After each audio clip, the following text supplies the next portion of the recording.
Donc, merci de nous donner la parole. Nous sommes une partie des représentants du collectif Or Bleu contre Or Noir. Certains d'entre vous en ont sans doute entendu parler dans les médias. Peut-être qu'au vu des informations que nous avons eues ce soir, certains d'entre vous ont fait un choix, ou en tout cas partagent ces inquiétudes et souhaiteraient peut-être s'impliquer davantage.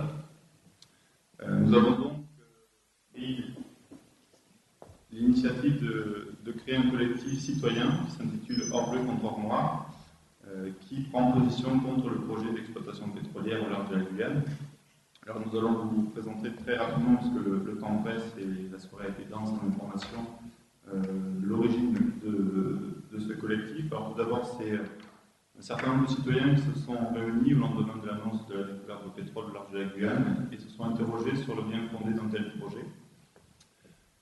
Au regard des risques encourus, alors on vient d'en parler longuement, je ne vais pas m'étaler dessus, mais des risques écologiques mais économiques également, avec le tissu notamment lié à l'activité de pêche. Donc nous avons produit une infographie qui a circulé dans les réseaux et dans différents médias guyanais.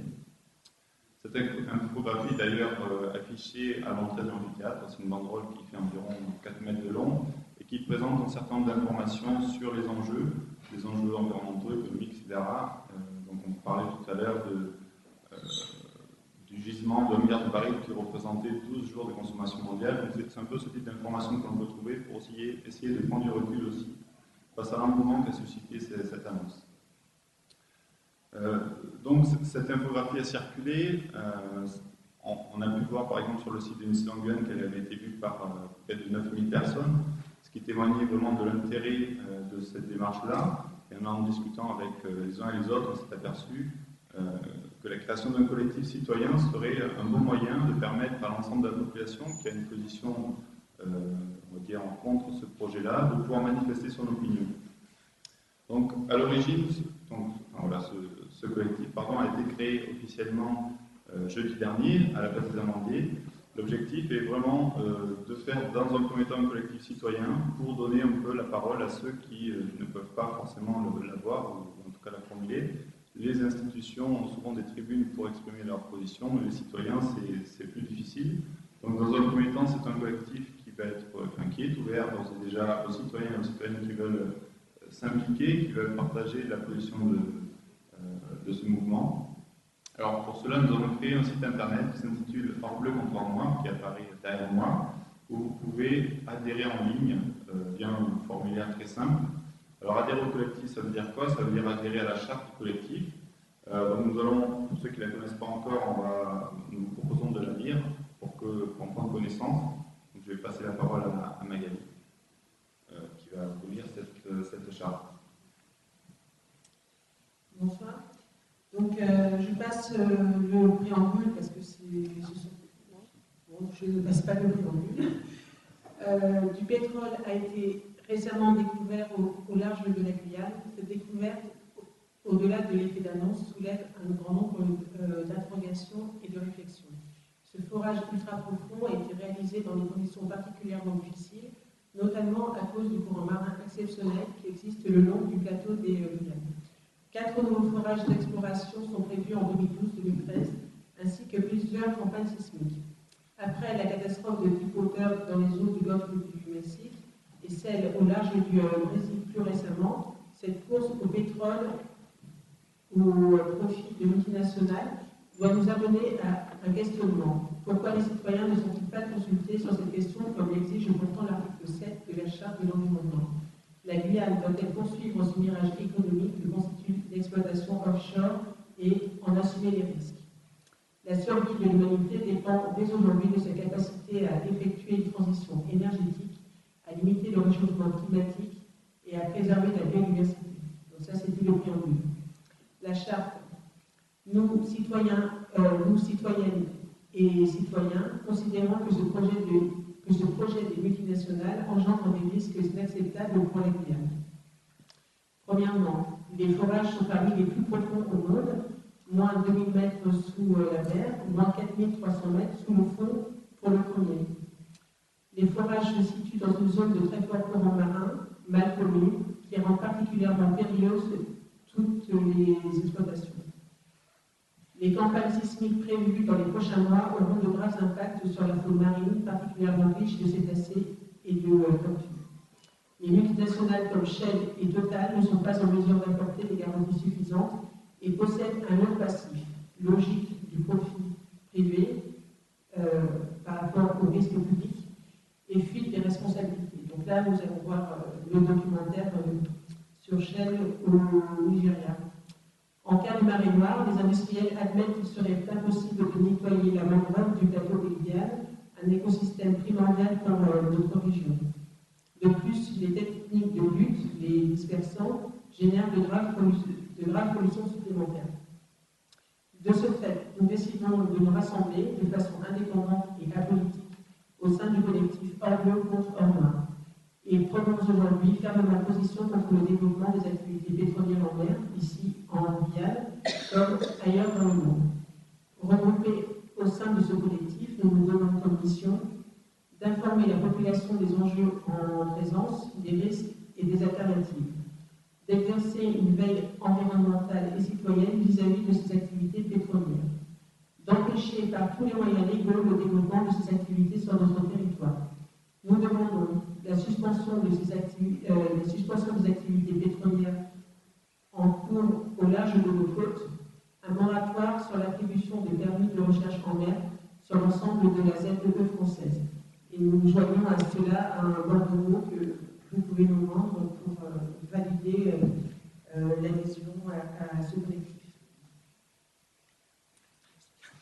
Voilà donc la charte qui n'est pas figée, en tout cas les grandes lignes sont là. Elle va évoluer évidemment en fonction de l'évolution. Notre souhait était vraiment de faire dans un premier temps une base de citoyennes et de citoyens pour créer ce collectif. Et ensuite, donc, nous ouvrirons très rapidement, très prochainement, ce collectif aux différentes institutions qui voudront bien l'intégrer. Donc, en parallèle à ce site internet, nous avons mis en ligne également une page Facebook pour ceux qui sont adeptes des réseaux sociaux. Alors, c'est pas tout le monde, mais ça permet de toucher certaines personnes, sur laquelle nous mettons un certain nombre d'informations relatives à ce projet pétrolier. Donc, nous avons dans un premier temps essayé de communiquer, de faire connaître ce mouvement. Donc, il y a un certain nombre d'articles qui sont parus dans la presse et qui ont fait état de la création de ce collectif. L'idée étant de faire connaître ce mouvement de manière très large. Et donc, on va dire un petit peu moins de 7 jours après la création de ce collectif, nous sommes un peu moins de 300 signataires, 295 il y a à peu près 2 heures. Donc ça évolue tous les jours, ça montre aussi l'intérêt d'un tel mouvement. Et donc nous espérons que ce chiffre va augmenter au fur et à mesure. Nous comptons donc sur toutes les personnes qui se sentent concernées par cette cause-là, qui se sentent convaincues aussi par la mise en place d'une autre voie, en dehors de celle du pétrole, d'en parler à leurs proches, à leurs amis, à leurs collègues pour étoffer les rangs de ce collectif. Voilà, donc la prochaine étape que nous proposerons aux signataires, c'est une assemblée générale pour justement discuter tous ensemble des différentes actions à mener et pour aussi adopter la gouvernance qui sera définie au cours de cette réunion. En gros, comment va fonctionner ce collectif, qui en sera le porte-parole, etc. Aujourd'hui, nous sommes 2 ici, j'espère que ça va tourner rapidement et que chacun pourra s'impliquer à son tour, à tour de rôle dans ce mouvement. Voilà. Donc il y a déjà des actions qui sont d'ores et déjà prévues. Les signataires ont été avertis par mail. Ceux qui veulent être au courant des prochaines actions, il suffit juste de s'inscrire et de devenir adhérent. Ça, vous serez au courant des prochaines actions. Derrière moi, il y a juste quelques photos qui passent du premier rassemblement qui a eu lieu jeudi dernier aux Amandiers, qui a permis de rassembler 150 personnes, dont une grande partie a adhéré à la charte, avec quelques témoignages qui ont eu lieu au cours de cette soirée-là. Je voulais aussi, je vois qu'il y a un certain nombre de personnes qui sont ici présentes et qui étaient déjà là jeudi dernier, leur proposer aussi rapidement de prendre la parole s'ils le souhaitent, qu'ils soient adhérents, collectifs ou non, pour faire entendre aussi leur voix, parce que c'est un petit peu l'objet de ce collectif, de donner la parole aux personnes qui le souhaitent. Voilà, je vous remercie. Puis je cède la parole au public qui est encore présent, s'il y a certaines personnes qui veulent prendre la parole.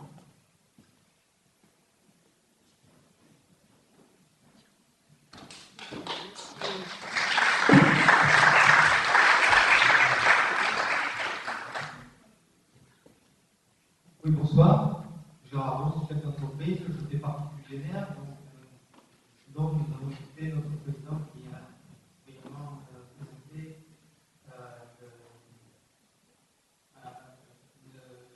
une évaluation sur les alimentations. Il faut savoir par exemple que les fonds investis par la société pétrolière, si on investissait les mêmes fonds et qu'on mettait en place des éoliennes offshore, c'est-à-dire des éoliennes qui sont mues par les courants marins, on pourrait alimenter toute la Guyane, 100% de la Guyane, et donc économiser bien plus de pétrole qu'on va en tirer au large. Donc, c'est des choses qui existent. C'est un manque de volonté de nos politiques nationaux qui est absolument. La voiture électrique existe, il y a bien des moyens qui existent et qui sont dont on ne parle pas, malheureusement.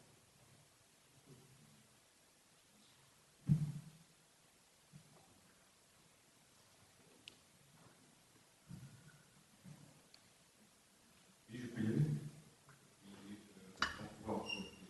Je ne serai pas long, puisque là, la question a traversé la salle à plusieurs reprises.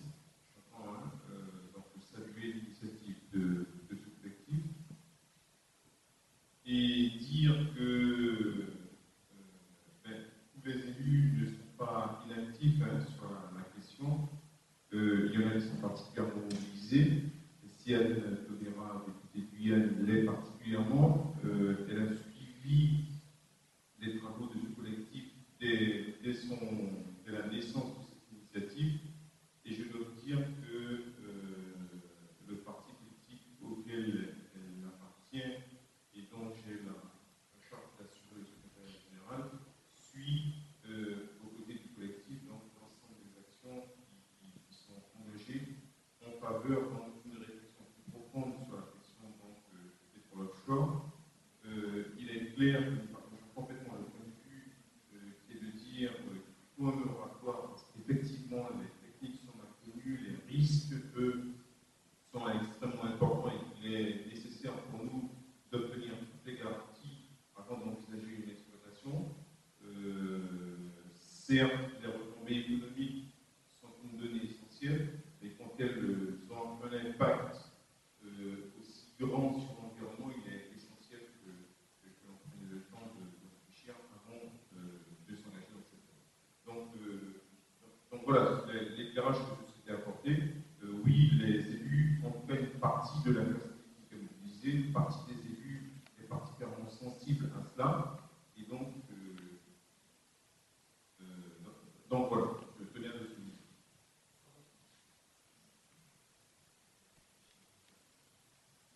C'est encore moi. On s'est vu jeudi soir et on avait abordé, je sais pas si un peu temps.